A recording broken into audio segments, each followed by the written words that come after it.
And Earlier you said 6'2". I'm actually 6'4", but that doesn't matter.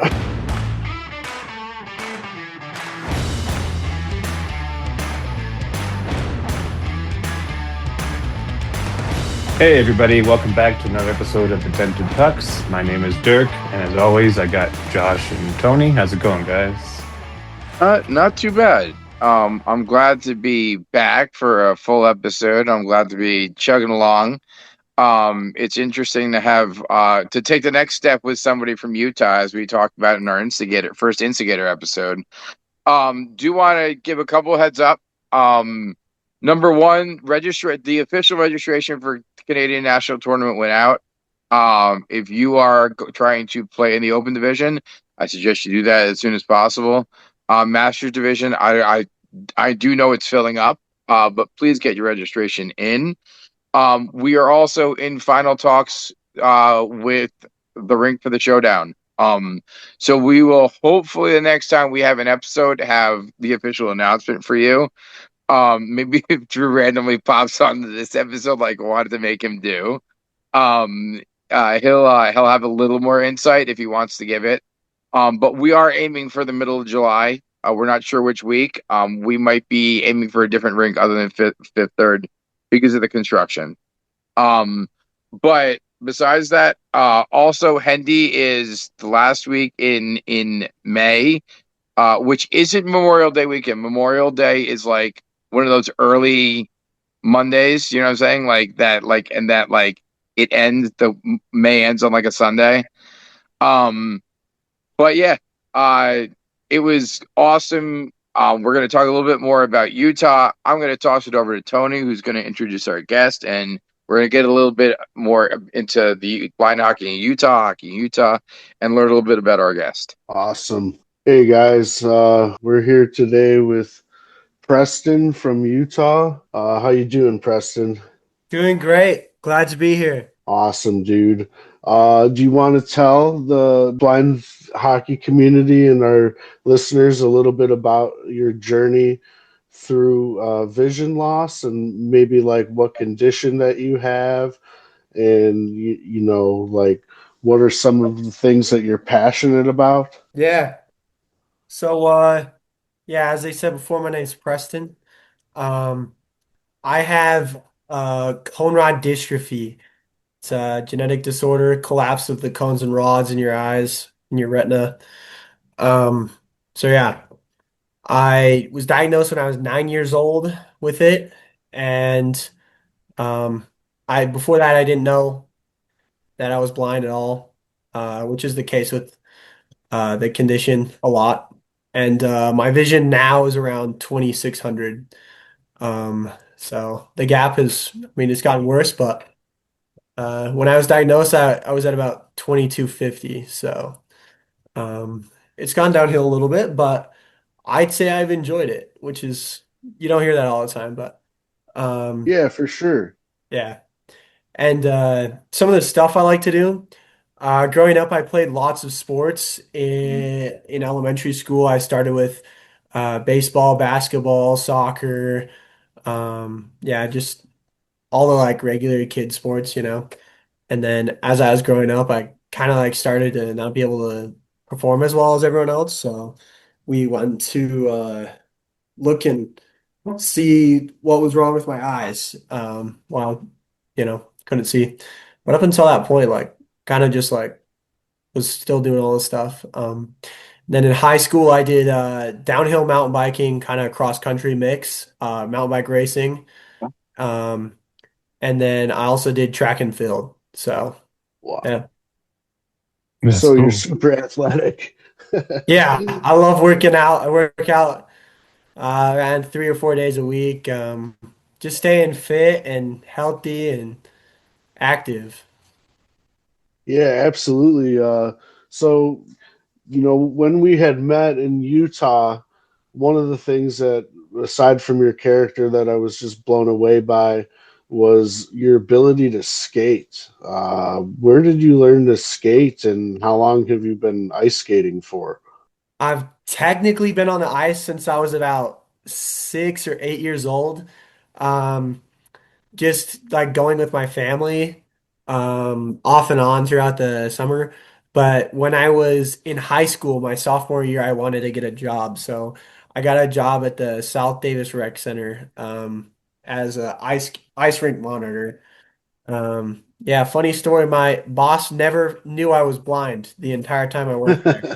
It's So okay. That's awesome. I ran a ski lift while I was blind. So there's a lot of things we probably shouldn't be doing. yeah, he just never knew. I don't know how, but like no one told him and he never found out. So he wasn't, yeah, it's whatever. It was good though. I loved It's working great. there and I would play tag with all the hockey kids. And there's some really, really good kids I played with, and I kind of just had to get good enough to not get tagged. So that's how I got good at it. Yeah. You know what's funny? I when I tell people I've been telling kind of your story, and I was like, yeah, there was this guy. I mean, he was about 6'2", and I had to kind of let him realize that he was not the only blind person on the ice because it was so obvious that you were like used to being the only blind person on the ice, where everybody else was like your full speed. Um, but it makes sense because I was like, and he had to have learned like ice dancing or playing tag or something, and that's exactly what it was. Because the way your agility, and that's exactly what Tony was talking about, is that you could skate, but your agility for your size was really impressive. And that's what we were kind of like, wow, where did this guy learn to skate? Yeah, just lots of screwing around at the ice rink and lots of lots of tag. So so you enjoyed that first event, and how did you find out about the event that you went to in Utah? So I heard about blind hockey like a year ago at some goalball tournament. Really? Yeah, and they were like, you should play blind hockey. And the person who told me didn't even know I could skate or anything. They were just like, yeah. And so I was like Was interested it in what it. was their name? Do you remember? I can't remember his name. I was only Was there he for like, very Was it tall and skinny? no, he was like 5'6". was it Kurt? No, he No. was just Okay. like, he's like my age. And he was like, Okay. yeah, I don't know. But Huh. I was anyways, going Adam. Adam was the Yeah, first. Adam's well, when he always the said first short, guess I in was thinking it goalball. was someone I knew after that, a guy I played with. But No, but hey, I'm glad people are cross recruiting for us. That's yeah, great. I do it for yeah. goalball. I tell people all the time that they should play it. So yeah. Yeah, and then from there, kind of like moved into like I was like, yeah, that's good. And then I was doing some research, and I was like, Utah doesn't have anything. They they don't have anything. So I was like, I should try and get together some like ice skating lessons or something to like teach some blind people how to skate. And then literally the next day, the person I was talking to about it with the Utah Blind Association sends me a call and goes, "Hey, there's people coming to Salt Lake in a week to do a blind hockey thing." Like It, right back to back. It was it That's honestly, epic. the stories are weird like that sometimes. It really just kind of falls in. I'm really supposed to be having the conversation with Utah School with the Deaf and Blind in like the next week for hopefully full funding. But the hope is that we'll be back out there in early April to really kick off the whole program. yeah. Um, Yeah, because how many people did you guys get on the ice again? I don't remember. There was quite a few, we like 30 something we had we Sarah said we had 30 blind skaters on the ice. plus Okay. volunteers. Plus volunteer. Yeah, So it there must wasn't have been just 50, 30 60. people. It was like, but she said she had 100 people signed up total. And we obviously didn't have 100 there because our community Yeah. and commitment. Um, but she said we had at the most we had 30 blind skaters there at one point, which is awesome. And I Yeah. mean, at different skill levels, like we had some players who could play and who want to play. Cool. So Good. yeah, it's awesome. It's awesome to get started. Any younger ones like Yeah, all 8? ages. Because it was a lot through the parents and youth. So it was a lot of the younger group too. What did you think of Utah, Tony? Because I went out there the year before for the whatever it was called, Josh. What's that Move called? United. Yeah, we go. Thank you. What did you think of it out there, Tony? It's kind of cool out there, huh? Yeah, I'm gonna be completely honest with you. I loved it. Um, just even from coming down on the airplane and like seeing the mountain range Yeah. and like this is I'm not in no way am I trying to sound negative here, but my favorite part was just like there wasn't a lot of people in the And everybody city. had a dog and big dogs. Yeah, Did you notice that? I don't know if you noticed that, but everyone I saw had a no, I German didn't Shepherd or necessarily notice that, All but right, so this has to be the part that we didn't get to the instigator episode. So Dirk, I went back to the hockey rink. yeah. The reason Dirk says this is so in Park City, the Park City Ice Arena is a real family run arena. And that's where we were doing the blind hockey demo in May when we were at the Move United Oh yeah, there was conference. a dog in there Um, too. and we walk into the arena and it's kind of empty. And Dirk's like, "Is there anyone here?" And I turned and I was like, "There are two dogs in skate rental." And he's like, "What?" And I was like, "I am not lying. There are two dogs in skate rental." And they come And I running out. turn around, and by the time I turn back around, they're both sniffing us. And we're like, "Well, we're home." Hello. Let Like, me hey t- let, guys. let me tell you, I walked in and I was like, "Hey, I know you." They weren't behind so skate rental because skate rental is being redone, but they're definitely straight out in the open. I was like, "Come here, let's just hang out while we talk." What were you saying? yeah, no, so one of the things that I also wanted to talk about and get everybody's opinion on was what did you guys think of the Olympics? I know that Salt Lake City has had the Winter Olympics there in the past, and being from Utah, Preston, like what is like the winter sports like for you? Do you participate in any other of the like winter sports like skiing or snowboarding or you know you're definitely an incredible skater. So, Yeah, you I know, ski and snowboard both as well. So I've not tried snowboarding, competitive. but I don't Not like my legs. competitively. But Not competitive, no. yeah. No. Awesome. My question, Preston, is how did the Mammoth change the way you felt about hockey? Because I like the Devils are as old as I am. So they were really established by the time hockey came to New Jersey. And I mean, we're a big area anyway. Like, how did the Mammoths move really change how you felt about hockey? I mean, I've always kind of wanted to play hockey. My only thing that I why I did it is because I couldn't see. Like they were like, "Oh yeah, you can't play that. The puck moves really fast, and you can't see." So I don't know. The man is great. I love the team. I got my Utah Hockey Club jersey, but yeah, I think it's good publicity for Utah to have a NHL team. I think it's great. No, it's awesome. And honestly, like what Dirk and I are, it's funny because we have two different people who went for two different reasons. Dirk and I were there it was my first time in Utah in May, and the whole community was amazing. And then when Tony and I went, we met really the blind community and the hockey community. And everybody is kind of amazing, and it showed when we were at the Mammoth game how much you guys took to hockey so quickly. Oh So, and I yeah, mean, it doesn't hurt that you guys are good and going to be really good oh sooner or yeah, later. oh yeah. yeah.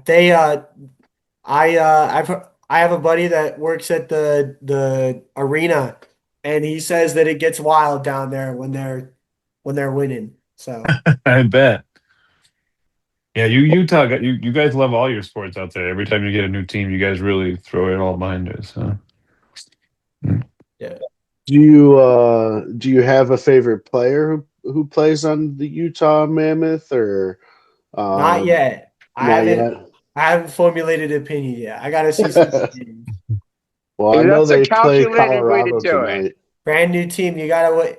I gotta get at least a season under my belt before I pick a favorite player. Makes sense to me for sure. So, Preston, whereabouts in Utah do you live? I live in Centerville, so that's about 25 minutes north of Salt Lake, 30 minutes north of Okay, Salt Lake. so that's the Ogdenish area, right? Yeah, it's Or like right between Ogden and Salt Lake. Okay, so that's what we're trying to look at is trying to do looking at a couple different places for practices in the best areas, and it keeps coming up because the blind school's in Ogden. Am I wrong? If I'm wrong, do you know that? I think there is one in Ogden. Yeah. Yeah. So I think that's really we're looking kind of like between up there where we were at Steiner and at the Oval. So kind of somewhere between there where we can hopefully get the most people. But you're like where we keep seeing the most interest is kind of being in that area of Steiner and Central and kind of up by you in Ogden. Nice. Did you catch any of the Olympic hockey? Canada absolutely got whopped by the US. Yeah, they did. Especially the first time the girls did good too. The first time they played, it was like 5-1. I think that first game. I think Yeah. it was 5-0, to be honest. Oh, was it? Okay, I thought it was Yeah, five but one. that doesn't count. When Poulan doesn't play, it's not the same game. Yeah. Oh, Like for she sure. wasn't She's really good. 100%, and it was still a close Yeah. game. Well, even with the Canadian team, like they were missing Sidney Crosby, and like he's an incredible player for Yeah. them, and like that's their emotional leader, and yeah. So I Yeah, mean, that's our unofficial gold medal goes to Radko Gudas. Thanks, buddy. oh yeah, and But I don't know honestly, if he, what really hurt Crosby was the accidental when they flopped on top of each other, not the actual hit. yeah, and Like he Yeah. kind of just folded on top of it. They folded on top of each other, and you're just like, oh, that's not what you want to see. Crosby commented on it, and he said he didn't have a problem with the play, and that it was hockey. It was a hockey related Yeah. play. It wasn't hockey related how he got hurt. He got hurt because they flopped on each other, and the play Yeah. was normal. Like it just Yeah. sucked. It's one of those that just sucks. You get hurt because of it. Yeah. You didn't get hurt because it hit. You got hurt because that's how you two ended up, and that's what sucks. Yeah. It's like when I fell backwards on a Nick Wavere and landed on his head as he was falling down. Like two freak accidents that were unrelated to each other. So Preston, Yeah. you're gonna need a pretty big stick because you're a pretty big guy. Yeah. And- Earlier you said 6'2". I'm actually 6'4", but that doesn't matter. Yeah, There you go. I mean, See, that means I 2 actually inches thought is it was huge. saying 6'4" was right. I was like, "There's no way." There you go. He is 6'4". He is 6'4". Because I remember Nice. seeing you on skates. I'm like, "You're a big Oh. dude." So that would make you the I think guys, right? Wouldn't that make him the tallest blind He's hockey tall. He's player taller in than me. And he's USA? taller than Clank and How Alex about Angus McKecken is 6'2" also. Yeah, but no, Preston's built like a hockey player. That's the Oh difference. He's yeah, got the he is. agility too. And he's built like a tight end in football. So like, Nice. I am so excited for your future. Get this kid a and- friggin' stick and some shoulder pads. Let's go. Yeah, exactly. And you know, I'll teach you. I'll teach you how to hit. I mean, play non-physical. Non-physical. I did wrestling. I forgot to say that. I also wrestled in high school. Oh, cool. Nice, I kind of nice. done a little bit of everything. Cool. That's awesome. jack of all trades.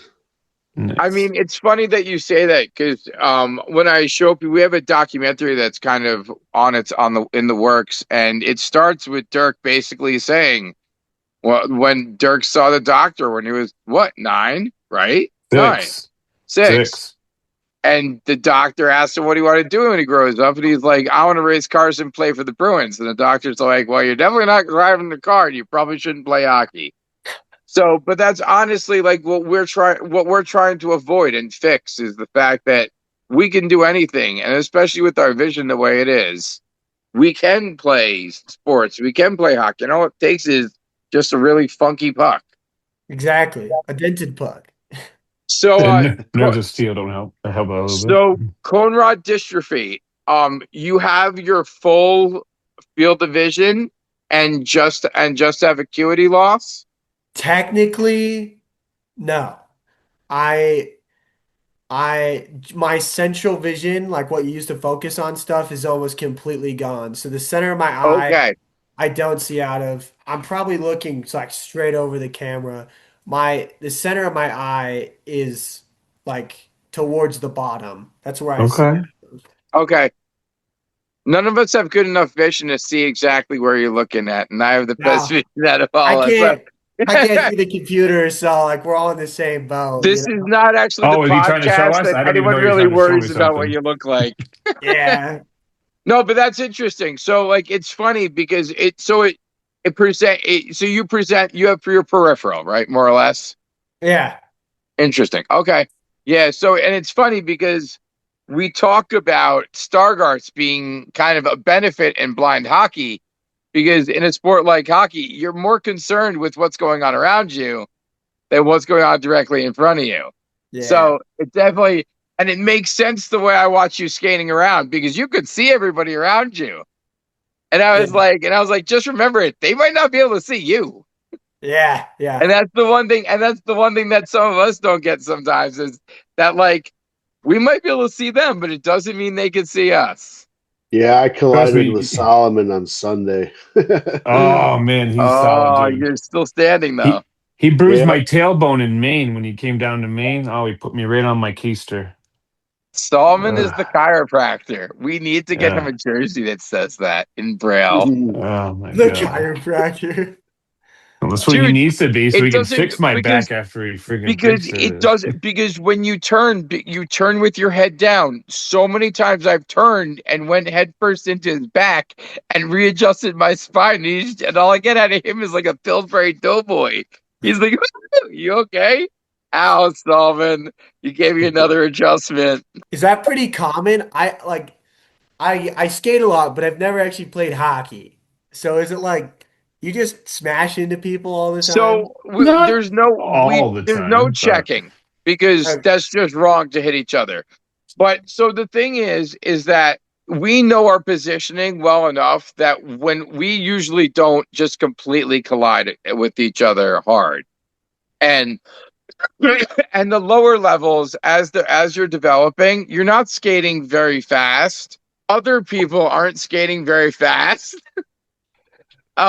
So that honestly, it really like when you understand positioning, you're gonna kind of understand where people are and when you have a chance to skate. And Yeah. you have the benefit of having peripheral vision, so it really helps. I see I can. legit through a straw in one eye. So that's when I run into people because I don't see them coming on my side. Oh, okay. Yeah, and Yeah. I'm just so assuming everybody's getting out of my way. Oh, I'm sorry, Tony. Go ahead. no, it's okay, dude. Yeah, what I was gonna say is like sometimes people fall into each other's blind spots, Yeah. and like they like Josh was saying, they go turn or you know, and you just happen to collide with somebody. It's never intentional. Like you're not. Nobody is gonna skate at you at 100 miles an hour and try to knock you off your block. Like that's not the name of our game. Uh, but collisions do happen, and being 6'4" and I don't know how much you weigh, but I think you're gonna be in a pretty safe spot. You're Yeah, gonna be like me. yeah, You're gonna be the one saying sorry a lot to yeah. your You're not gonna victims. have to worry about getting hurt.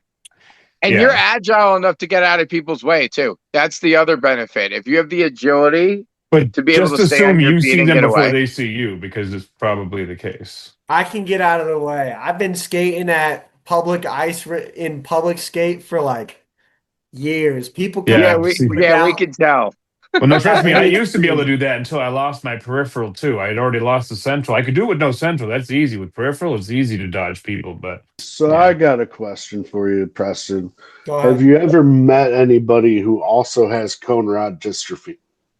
I have never met anyone that has it. With that being said, one of the players on Team USA who happens to be one of the captains, I know he has cone rod dystrophy, and maybe after the show, I can connect you with him. His name is Luke Miller, and he's one heck of a player. And is that what Luke has? yeah, I Luke thought you were has talking cone about rod. KB. I thought I KB had. I knew, I just forgot who it was. So I was like, I know someone does. There you go, Tony. Thank you.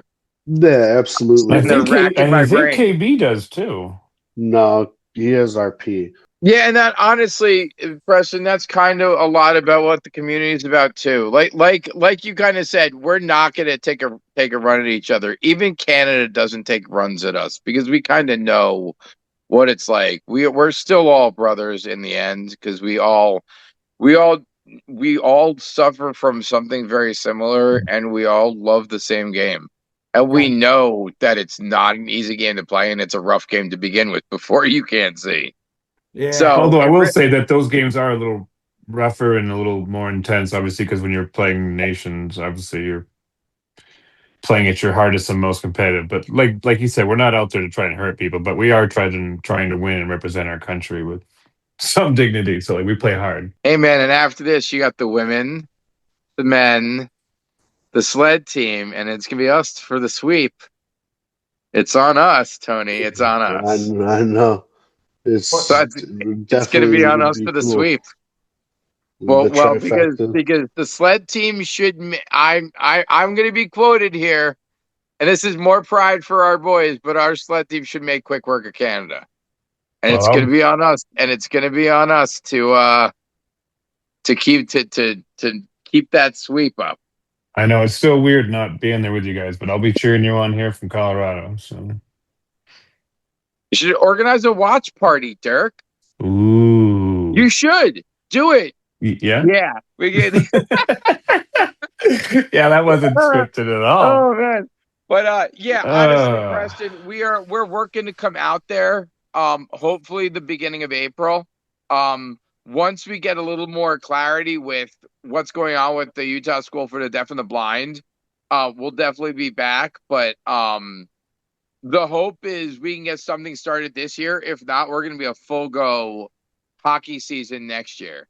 Because there's a lot of pieces in Utah that are ready to go. It's just kind of waiting for that thumbs up from the people who want to fully support us financially. Yeah. How I don't know that much about the blind hockey for the Olympics. Tell me more about that. So we hope to be in your backyard. So we are working on the Paralympics right now. We will be going to Canada at the end of March to play Team Canada and Team World. So right now we have the national teams are us, Canada, and Finland. And Finland's kind of absorbing into a team world. So in order to be in the Paralympics, you need 8 teams. Yeah. So our hope is that we have 8 teams by basically 2032, so that we can be in Salt Lake City in 2034. It's good. And that's kind of one of those other fun parts that you get to be in. You get to be in part of that group that really pushes for it from Salt Lake City, which as things go, like it's pretty interesting that I shook hands with the guy running the Olympics last year, and I like sitting there like, is this really what I'm doing? But it's kind of an interesting position to be in. So and when yeah, you went out there, Josh, I remember you saying, "I hope we can find at least one person out there that really wants to pick up this team." Because basically, we can do a lot to help, but like we're not out there. We're on the East Coast. We're as far as we could be possibly. But there are so many. But he's gonna be a great advocate on the ice. We have parents. We have parents. We have hockey coaches. That Dirk, what the funniest one? I don't know if you heard this one, Preston, but while we were skating, on the other rink was Utah's hockey team. I don't know if you know that. So the woman who does the scoreboard for the Utah hockey team is a teacher for the visually impaired. So it's just like, it's funny putting all these pieces together. So once we really get the green light, we're a full go, and you guys are going to be one of the best supported teams in the nation once it gets started. We're going to be a good team too, that's for sure. There you good. go. Absolutely. We need that. We need to get more kids involved too. As many kids. Absolutely. But like we've seen interest from all over the place, and it's kind of one of those, having a skate's a different story than having a team fully on. And we have 30 people that were at the skate, plus that only went out to a fraction of the blind community of Utah. So the hope is that we get some traction with the Utah school, and then this Utah state, so that we can start working with the state to push blind hockey there, and that becomes one of the biggest places we get to. Yeah. Yeah. So are those 8 teams like worldwide, or is that just 8 teams? No, got to be 8 countries. Paralympics has to be international, so it has to be 8 countries. And I mean, our hope is the way it is we have a team in the UK right now. So that would be three. Our hope is that international ties with Russia get mended. Russia's got kids playing blind hockey in their own Russian way, so they will have a team ready for 2034 without a doubt. And our hope is getting through Sweden, which is a big hockey country, and then trying to figure out who else in Europe is really ready between the non-hockey playing countries like Germany and Italy and France and your smaller hockey playing countries like Switzerland and Czechia and Slovakia. So kind of putting them together to figure out who our, sixth, seven, and eighth team is. And that's Yeah. really what it is, because we're about as Paralympic ready of a sport as there can be. Yeah. But we need the participation worldwide, and that's kind of where we're at as a sport right now too. Oh man, well Anyway, I'm glad that you were able to come and join us. I'm glad that you came to that Utah event because it sounds like you're going to be a heck of a hockey player someday, man. I can't wait to get on the ice with you, dude. See what you can do. Yeah, me Waiting for too. someone my size to play with. Finally, someone that can put other than Solomon. Jeez, he hurts. no, not he just gets through you. Well, it's the same thing as you, except you Well, like because ease I got people this down. awful habit of like shying away from you guys because I'm like it's gonna hurt me more, but it's gonna hurt you guys a lot less if I do that. If I actually protected myself, there'd be a lot more injuries. But I realize as I walk through like the mall and places, I do the same thing. I like take the hit every time. Like you know what I mean? Like I don't yeah, way you up. shy away from it. I Yeah, don't walk with torque. Like I yeah, walk with zero force, so I don't run people through. yeah. And I've Um, gotten in this bad habit of doing that, so I don't draw penalties and I don't hurt my teammates when I'm training. So yeah. Is that a penalty if you knock someone over? You just penalty? Depends. If it Man, let looks me like you tell saw you, what you were doing, like if you drop the shoulder just before you hit, then they'll generally call it. Uh-huh. But I mean, being a blind hockey ref has got to be the toughest job because you're trying to be like, dude, did he really just mean to hit him? Did he really just mean to trip him? It is kind of tough, but it's one of those we kind of go by the fact that if we're like, wait, did he really try to hit him? That's when problems start. But it's really kind of one of those things that don't happen anyway. The hits are almost always accidental and still generally are. speaking, if two people are going for the puck in the corner and one guy goes down, it's considered incidental contact because you're both going into the corner at full speed, knowing that something's going to get hit. Either you're going to hit them or the boards or both. You know what I mean? Like, Yeah. so it's if you don't want to go into the boards, then I guess you would just let the other guy get the puck and then try and steal it from him. But that's not my strategy. But basically, if two people are going for the puck, it's supposed to be considered incidental contact, Good. which Yeah, does not mean a penalty. I played forward the whole game in Massachusetts, and I was playing right wing because I figured I'm going to play the worst position I can get put in. And I've never had 6 shots on goal in my life. I hate Shanley to the point where the first one I was like, F you, Shanley. He goes, was that you? I go, no, it wasn't me, but F you.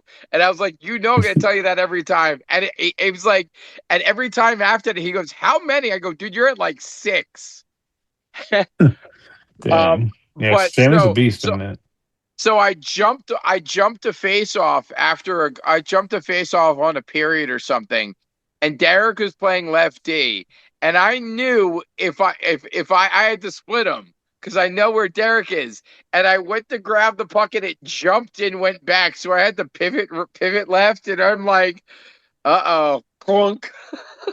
Hmm. I was like, there's just no way to even look up. And I was like, hi D. He's like, I'm sorry. I go, no, I knew you were there. I just had to escape you. Just couldn't see you. Uh but yeah, I mean, but that's our game, Preston. When you get to the highest level, we just gotta run into each other. It happens. It's our version of checking. I can't wait to play. I really There you can't. go. Like, There you Me I'm go. too, man. excited. Awesome. Awesome, So yeah, man. absolutely want to thank you for coming on. We will 100% keep you posted when we are uh getting started with our next event. The second we get a thumbs up, we're gonna let you know. Um, It's awesome to have you in a community. And yeah, we will be cheering for. Are you guys still in first place? The You Mammoth talking are in first about place. Mammoth? Yeah, I don't fully know. Tony. No, Colorado is. Oh no, Um, no, no! In their division. Yeah, they're in the same division. Oh, okay. Oh, maybe are they in the? They. I think they're first in wild card. Then is that what it is? That might be what it is. Um, yes, I believe they're first in the wild card. okay. Nice, nice. Hey, Hmm. man, but that's like take it from a Devils fan. Like you see the team transitioning, and this is the kind of year you guys need. So that's awesome. Yeah. They've got a lot of talent between Clayton Keller, Logan Cooley, who are only going to continue to develop. And they've got a lot of young talent, and their goaltenders. He's not a household name, but he should be like that type of situation. His name is like Kirill Navalka, Okay. and he's incredible. I'm Nice. actually going to watch the Utah Mammoth game tonight with Paparov, with Pappy, and it'll be a good Nice. time. Nice, Nice. nice, nice. Tell Pappy I said hi. I will. He's talked to him quite a bit actually. Nice. Yeah, it was really funny. Literally the first time I played with him in Schrammer, like it was probably like halfway through the first game. Schrammer gets off the ice, and I was like, "Schrammer." He goes, "What?" I go, "It's Tony." And he's like, "What?" I go, "It's Tony." They're very Yeah, similar. I mean, yeah, you guys are hockey lifers. You just really kind of have that grit personality, and it was just, and you're like very similar in play style and very similar in stature. And it's just too. It was just so funny that I was like, "Oh my god, we found another Tony." yeah. Um, Kevin's great, man. but And yeah, absolutely. Preston, please make sure you watch when we play Canada. It'll be March 19th, 20th, 21st, and 22nd. It'll be on the Canadian Blind Hockey YouTube page. That is for Preston and everybody else. If you are catching this as a Utah resident or a Utah blind resident, please reach out to myself. My email is josh@thedentedpuck.com, and we will connect you with the group running the Utah Echo Blind Hockey team. And yeah, really, that's kind of our goal: connecting the team, the blind school, and the Mammoth, in order to kind of grow for now and for the future. Yeah, man. Thanks for coming on, Preston, and welcome to the blind hockey family, dude. Yeah. Glad to be here. I'm so happy and excited to have you be a part of this community, dude. And I tell pretty much everybody when I first meet them, and they're it's a whole new world, dude. You're gonna get a second family. It's Yeah, I think I don't know. Hockey people are my favorite people. I guess I'm biased, but like blind hockey people, especially, are my favorite. So, That was a gem to end with. So thank you so much, Preston. Everybody else, we will be back the third week of March with a preview of our U.S. Canada series. A quick dive with one of our new USA members, and we'll kind of take a look into how they view the Canada series coming up and what a responsibility is to keep Freebird playing.